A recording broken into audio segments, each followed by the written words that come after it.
Assalamualaikum warahmatullahi wabarakatuh. Saya Zafira Rania binti Zainizam, wartawan TVPSS SK Bukit Canggang, akan mengulas topik berjudul Bahan Digital Memperkasa Pendidikan Negara. Bahan digital merujuk kepada sumber pembelajaran dalam bentuk digital seperti e-buku, video interaktif, simulasi, aplikasi pembelajaran dan platform dalam talian.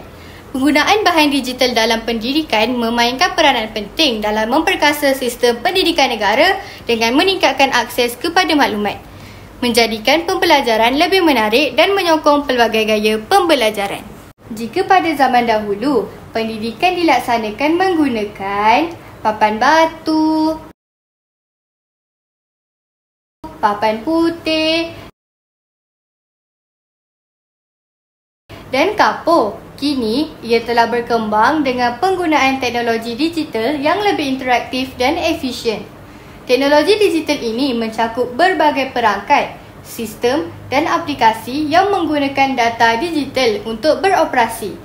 Ia terus berkembang dengan membawa inovasi dalam berbagai aspek kehidupan. Pada era sebelumnya, para guru menggunakan carta dan poster sebagai bahan pengajaran dan pembelajaran. Namun, kini pelajar dapat menerokai pelbagai aplikasi pembelajaran yang lebih canggih seperti Kahoot, D5, Quizizz, Nearpod dan Peerdat serta menggunakan makmal komputer untuk meningkatkan pengalaman pembelajaran mereka. Google Forms dan Microsoft Forms pula digunakan untuk kuis serta tinjauan maklum balas pelajar. Manakala, Padlet dan Jamboard membantu dalam kolaborasi maya melalui nota serta papan idea interaktif. Dalam pentadbiran sekolah, penggunaan sistem digital semakin meluas bagi memudahkan pengurusan. Fail digital digunakan untuk pengurusan panitia dan pelbagai urusan lain. Manakala, tugasan murid kini dihantar melalui Google Classroom, menjadikan proses pembelajaran lebih efisien dan tersusun. Penggunaan sistem digital ini bukan sahaja meningkatkan keberkesanan pentadbiran sekolah, malah mengurangkan beban kerja guru dan kaki tangan. Pada pendapat Puan, apakah kesan penggunaan bahan digital di peringkat Institut Pendidikan Guru?